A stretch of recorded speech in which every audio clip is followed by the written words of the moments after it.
What does it mean to magnify the anatomy of our ear to meet the enormity of the field? Can we use this organ of receptivity to encourage our capacity to listen to the voice of the land? How can we perceive ourselves as more porous than solid?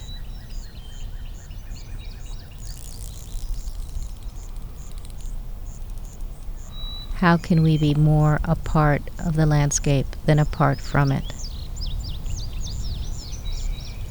How do we take a metaphor literally?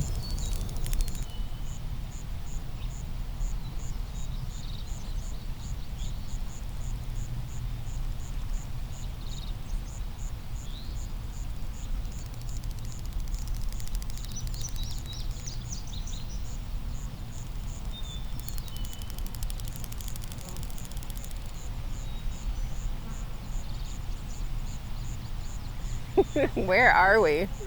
We're in Northeast Kansas. Field stations in general are like big living laboratories or big libraries where researchers study the place. Like all of the organisms there, like the different properties of soils or the ecosystem or how everything interacts in that location.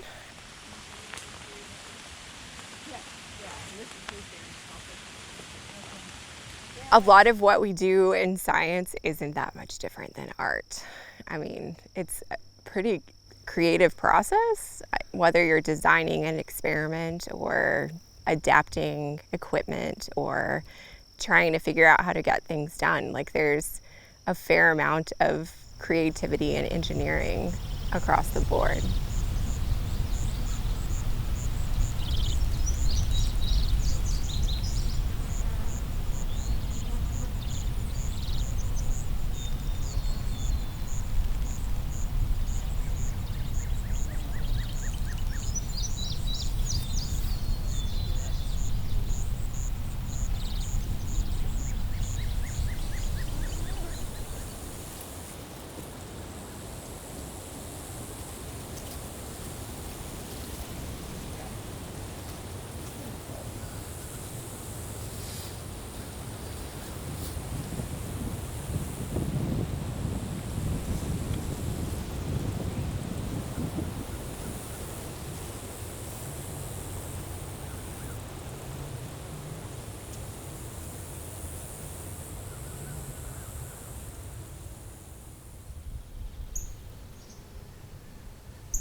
As we bring people into the land, we also do a gentle push towards a healthier grassland. We've been really committed to make the path by walking, and we need people to walk for the piece to exist. But also every time you walk, you're leaving a path behind you for others to walk. So it quickly becomes a kind of community.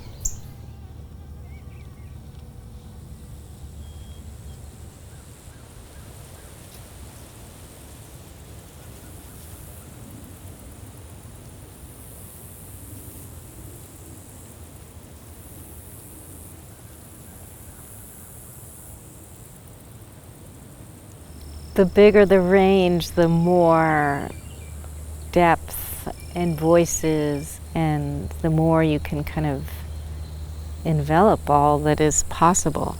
Just thinking about the team, I ask a really naive question. Let's give a seed to everyone as they walk, and then Sheena leaps into, well, this seed would mean this, and that seed would do that. And I'm like, I don't even know how complex my question is.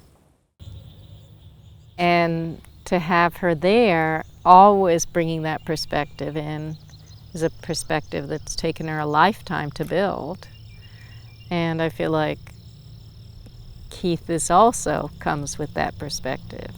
I always go to him like, okay, now the path that's taking us out of this part of the year onto the path that already exists, what does that path look like? And he can immediately, with his set of architectural knowledge and bodies moving through space, and he can, shed light on something that maybe I wouldn't understand so much. I've heard you say like surrender to the path or commit to the path, and it's not getting to the end or back out again. It's about being where you are in it, actually occupying each step. Right. So what's incredible about that process is it is so infinitely complex in all of its glorious, eccentric details. Like if you really start to be in your body and with your breath and feel your toes on the ground, you can break that down infinitely. And it's interesting to do that in a space that at first you think is just a bunch of grass, and then you start to look at it and it starts to break down in that same infinite way. And we know that it's even more infinite in the parts we can't even see because there's so much happening under the ground.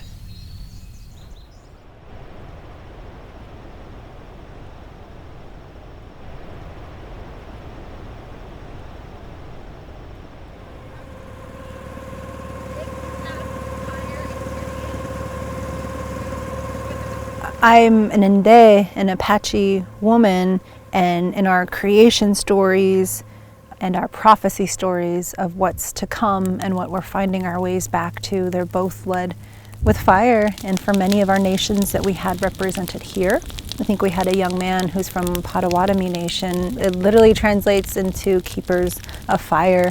And as a researcher, I've been seeing the benefits of prescribed slow burns. My perspective and how I try to present it is it's indigenous knowledge showing Western science how far behind we are in terms of placing good fire to the land.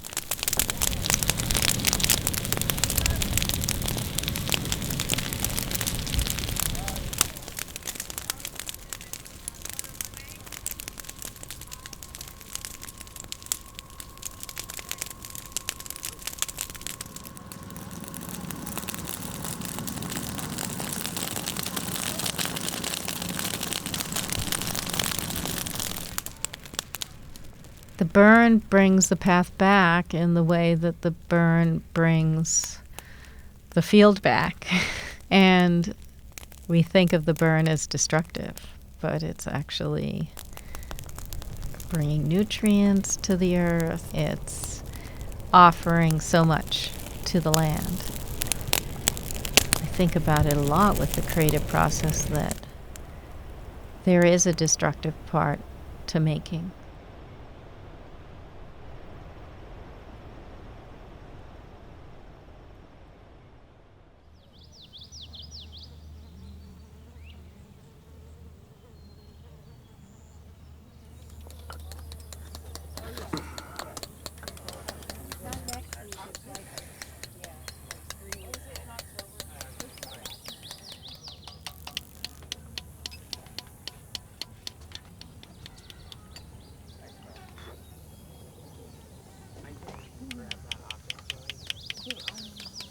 Do they work differently? Well, this one's a little heavier, and so yeah. you can be a little more aggressive with it. And what's it made out of? A tree that grows around here that's an elm tree, and I use it because I wanted to have the striking part be the end grain. And so many of the other hardwoods split real easy. Why do you like the grain here as opposed It just it's a little harder, and so you get a little. It doesn't bounce as much. It really goes. The force goes right into the chisel. And I got started on it using wood because my teacher, Eldon Taft, gave me a wood chisel. It's really satisfying, huh? So it's about good. getting around that corner. And I can, if you want, I can kind of taper this off a little Right. more. What do you think, Yeah. Carl?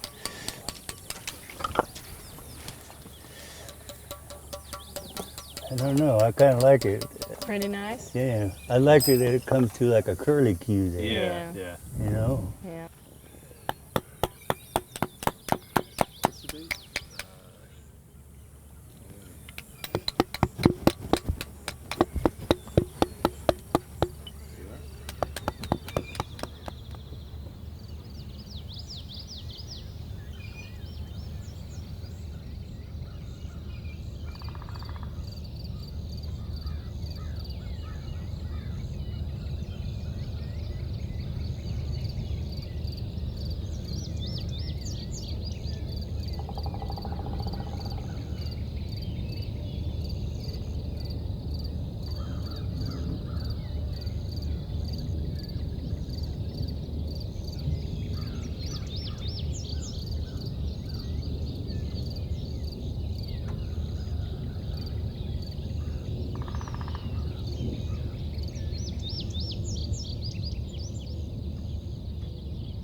What does it mean to walk a path that doesn't yet exist? And what does it mean to walk a path that is emerging? And what does it mean to walk a path that's established?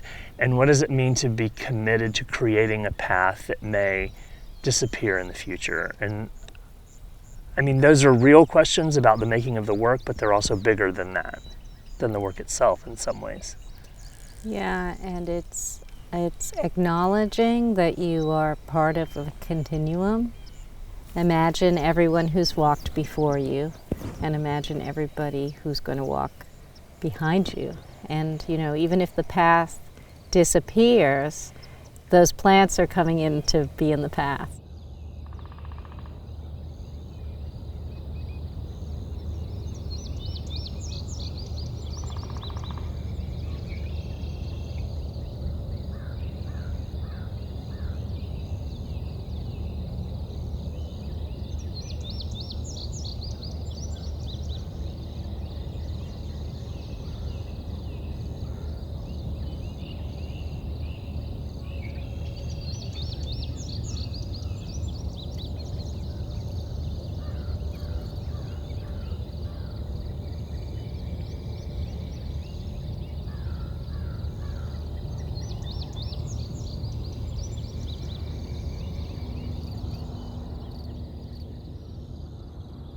The sounds of the landscape are entering you, but I'm using that apparatus, which allows you to hear, as a way for you to enter the landscape. So it's a little bit of a confusion as to what is entering what.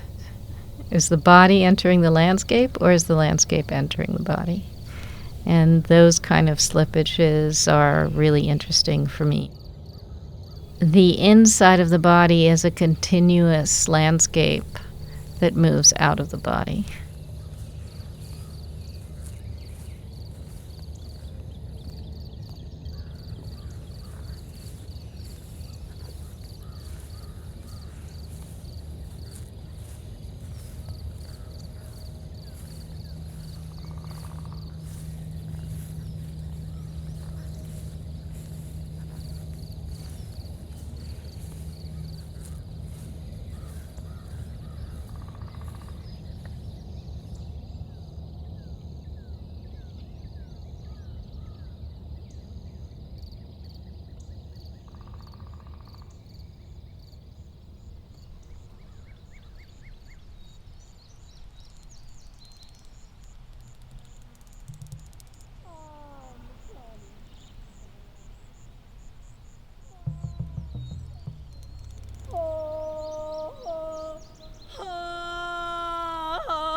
I'm coming home. Way ahead, yo. Way ahead, yo. Way